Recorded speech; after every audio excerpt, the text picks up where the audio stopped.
hajing bisharu trai rukala ap hajing khang jongpi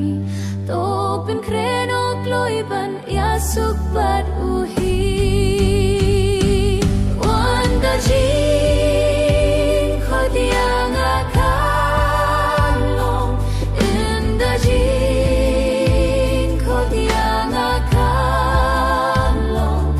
inda jing khodiang akalong shalendet batu trai jisu man lechong